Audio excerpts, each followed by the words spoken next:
옅은 여드름 홍반과 색소 침착은 시간이 오래 흐르게 되면 서서히 살색으로 자연스럽게 간답니다. 문제는 그 기간이 짧게는 6개월에서 길면 1년 정도가 걸립니다. 하지만 심한 홍반과 색소 침착은 이보다 훨씬 더 오래 지속되기도 하고 심지어 영구적으로 남는 경우도 있어요.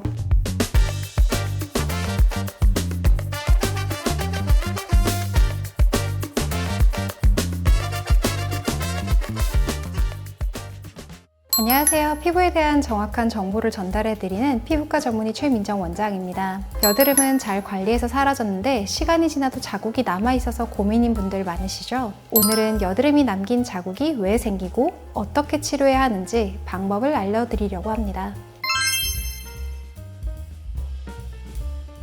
우리가 흔히 여드름 자국이라고 부르는 자국은 사실 크게 두 가지로 나뉩니다. 생긴 지 얼마 안 되었을 때 생긴 여드름 홍반 또는 색소 침착, 그리고 시간이 한참 지나서 발생한 함몰 흉터 혹은 비대성 켈로이드 흉터죠. 여드름 홍반과 색소 침착은 패이지는 않았지만 붉거나 검어서 눈에 잘 띄고, 함몰 흉터나 비대성 흉터는 피부가 패이거나 튀어나와서 높낮이가 달라져 버린 경우입니다. 이번 영상에서는 생긴 지 얼마 안 된 여드름 홍반과 색소 침착, 즉 흔히 말하는 여드름 자국에 대해서 설명을 드리려고 합니다. 패이거나 함몰된 여드름 흉터는 다음 영상을 참고해주세요.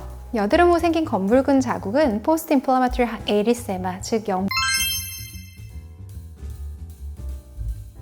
후 홍반이라고도 부르는데요. 여드름 혹은 외상 등 피부에 염증이 생겼다가 치유된 후에 남은 미세혈관 확장성 병변입니다. 손상된 피부를 복구하기 위해선 산소와 영양분을 많이 공급해줘야겠죠. 따라서 신생 무세혈관들이 많이 들어가게 되고 기존 혈관들도 확장이 됩니다. 그런데 조직의 손상을 복구하고 난 뒤에도 남아있는 혈관들이 계속 확장되어 있으면 피부 표면이 검붉거나 분홍빛 자국으로 보이게 되죠. 이런 검붉은 자국들은 덥거나 매운 음식을 먹을 때 얼굴을 씻느라 마찰하고 나면 혈관이 더욱 늘어나면서 더 도드라지게 붉게 보이게 됩니다. 또 피부가 얇고 하얗고 밝은 분들에게서 더 잘 보인답니다. 여드름 후 생긴 검붉은 자국들은 대부분 수개월에서 수년이 지나면 혈관들이 완전히 회복하며 본연의 탄성을 찾아 수축을 하게 됩니다. 이렇게 자연스럽게 소실되기도 하지만 간혹 수개월 이상 지속되거나 오히려 악화가 되는 경우도 있습니다.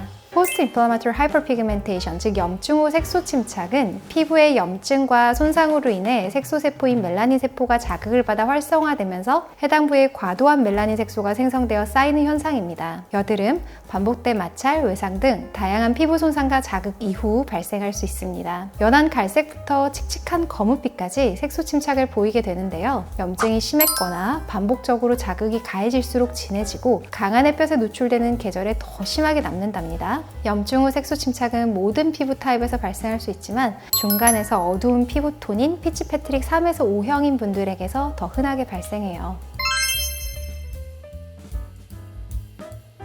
옅은 여드름 홍반과 색소 침착은 시간이 오래 흐르게 되면 서서히 살색으로 자연스럽게 간답니다. 문제는 그 기간이 짧게는 6개월에서 길면 1년 정도가 걸립니다. 하지만 심한 홍반과 색소 침착은 이보다 훨씬 더 오래 지속되기도 하고 심지어 영구적으로 남는 경우도 있어요. 사춘기 때 발생했었던 여드름 홍반이 성인이 되고도 계속되어서 직장에서 스트레스를 받다 보니 치료를 시작하시는 경우도 있었습니다. 여드름 자국이 있는 부위에만 컨실러를 사용하면서 메이크업이 더 두꺼워지게 되고 두꺼운 메이크업이 다시 새로운 여드름을 일으키고 자국 부위에 또 색소 침착이 생기는 악순환도 종종 벌어지더라고요. 그리고 여드름 홍반을 치료해야 하는 중요한 두 번째 이유가 있는데요. 심한 화농성 여드름에서 고름이 빠져나간 부위는 초기부터 약간 함몰이 동반된 심한 여드름 홍반이 발생하게 됩니다. 이런 함몰이 동반된 여드름 홍반은 방치해서 오랜 시간에 걸쳐서 서서히 살색으로 가도록 냅두면 심한 함몰 흉터로 바뀌게 됩니다. 따라서 붉은 자국이 약간 함몰까지 동반되었다면 초기에 빠르게 치료를 하시는 게 좋습니다. 초기에 피부의 살성이 완전히 함몰되면서 굳어지기 전에 레이저 치료가 들어가야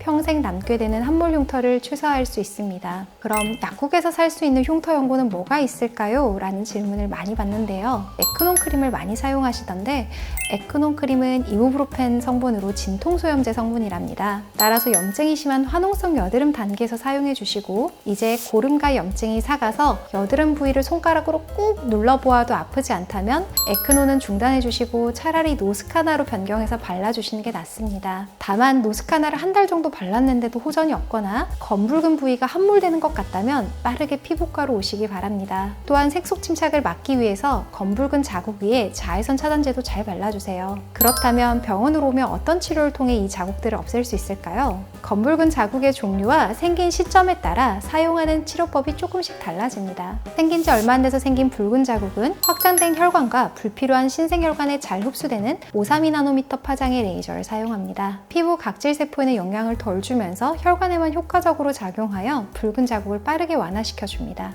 저희 병원에서는 GV532 레이저를 사용하고 있답니다. 혈관 레이저는 마취 크림을 바르지 못하고 시술한다는 점도 미리 알고 계시면 좋습니다. 마취 크림에 들어있는 리도카인 성분은 혈관을 수축시켜 버리기 때문에 아플까봐 마취 크림을 바르면 혈관이 수축하고 레이저를 조사해도 혈관이 맞는 양이 줄어들기 때문에 효과가 떨어집니다. 그래도 시술 시간이 짧고 통증도 약한 편이라 어린 친구들도 잘 받으시더라고요. 검붉은 색소 침착은 1064나노미터 파장의 QSND 레이저나 피코 레이저를 사용합니다. 이것도 오래된 색소 침착이냐, 진피층이냐, 표피층이냐 따라 치료 방법도 달라지는데요. 깊고 오래된 색소일수록 기미를 원래 가지고 있는 분들일수록 치료가 까다로워지고 자칫 잘못하면 기미가 진해질 수 있기 때문에 조심해서 치료해야 합니다. 저희 병원은 QSND 레이저의 대표인 레블라이트 SI와 피코 인라이튼, 피코 플러스 세 가지 장비를 적절히 배합해서 색소 침착을 치료하고 있어요. 내 피부 상태와 생긴 시점, 주변의 기미 존재 여부에 따라서 사용을 다르게 들어가고 있습니다. 굉장히 자극이 적기 때문에 민감한 피부에도 안전하게 치료가 가능합니다. 이외에도 비타민C나 글루타치온, 트라넥삼산, 글라이콜릭산 등 여러 가지 약물요법이나 주사요법을 병합하여 최대한 색소 침착과 홍반을 빠르고 효과적으로 치료하고 있답니다. 보통 검붉은 자국들은 3에서 5회 치료 후부터 눈에 띄는 호전을 경험하시고 보통 5회 정도 치료하시면 상당히 만족스러운 결과를 얻는 편입니다. 치료 간격은 보통 2에서 3주 간격으로 진행합니다. 피부가 민감하거나 홍조가 심한 경우는 에너지를 낮춰서 조금 더 장기간에 걸쳐 치료하기도 합니다. 레이저 시술도 중요하지만 그 이후 관리도 중요합니다. 세안하실 때도 강하게 닦아내거나 스크럽 사용은 피하시고 부드럽게 해주셔야 합니다. 상처 회복 중 자외선을 받으면 색소 침착이 더 심해질 수 있으니